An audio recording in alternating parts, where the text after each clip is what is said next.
नमस्कार, मैं हूं आंचल सिंह और आप देख रहे हैं NMF न्यूज।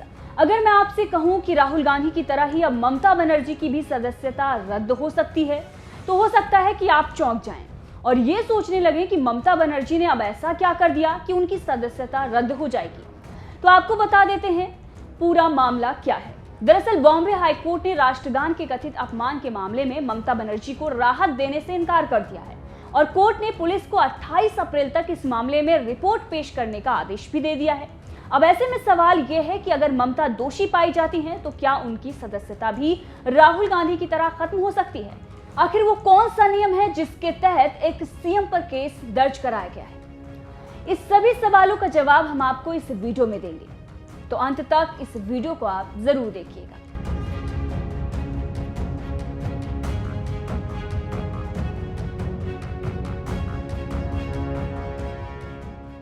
सबसे पहले आपको बताते हैं ममता बनर्जी पर लगे आरोपों के बारे में। ममता पर मजिस्ट्रेट कोर्ट में एक शिकायत दायर की गई थी और आरोप यह था कि दिसंबर 2021 को यशवंतराव चौहान ऑडिटोरियम में एक कार्यक्रम में ममता बतौर गेस्ट शामिल हुई थी और कार्यक्रम के दौरान जब राष्ट्रगान बजाया गया तो ममता बनर्जी खड़े होने के बजाय बैठी रही।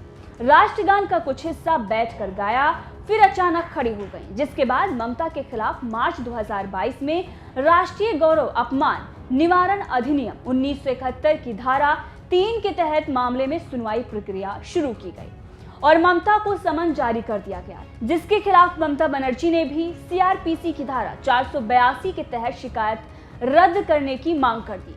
कोर्ट ने समन तो खारिज कर दिया, लेकिन शिकायत रद्द नहीं की और मजिस्ट्रेट से बीजेपी नेता की शिकायत पर नए सिरे से विचार करने का आदेश दे दिया। ममता को जब यहां से राहत नहीं मिली तो वो हाई कोर्ट पहुंच गई।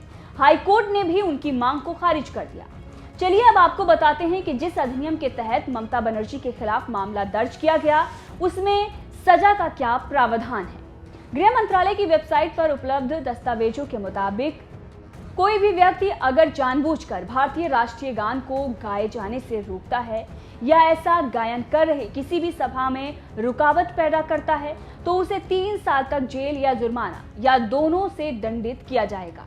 इसके अलावा अधिनियम की धारा 3A में अपराध को कई बार करने पर भी दंड का प्रावधान किया गया है। इसके तहत जो व्यक्ति जिसे धारा 2 या धारा 3 के अंतर्गत किसी अपराध के लिए पहले ही दोषी ठहराया गया हो, ऐसे किसी भी अपराध के लिए फिर से दोषी पाए जाने पर उसे दूसरी बार या उसके बाद भी दोहराए जाने पर हर बार के अपराध के लिए कम से कम 1 साल की कैद की सजा होगी। अब आप समझ सकते हैं कि जिस अधिनियम के तहत ममता पर केस दर्ज किया गया है, इसमें सजा के प्रावधान हैं। अब ऐसे में सवाल ये उठता है कि अगर ममता दोषी पाई जाती हैं, तो क्या उनकी सदस्यता भी राहुल गांधी की तरह ही खत्म हो जाएगी? तो चलिए अब आपको बता देते हैं इसका जवाब। जी हाँ, सबसे पहले तो आपको बता दें कि ममता पर लगे आरोप पुलिस जांच में अगर सही पाए जाते हैं तो कोर्ट में इस मामले में सुनवाई शुरू होगी। दोनों पक्षों की दलीलों को सुनने के बाद अगर जज उन्हें दोषी मानते हैं तो नियम के तहत उन्हें 3 साल तक जेल या जुर्माना या दोनों से दंडित किया जा सकता है।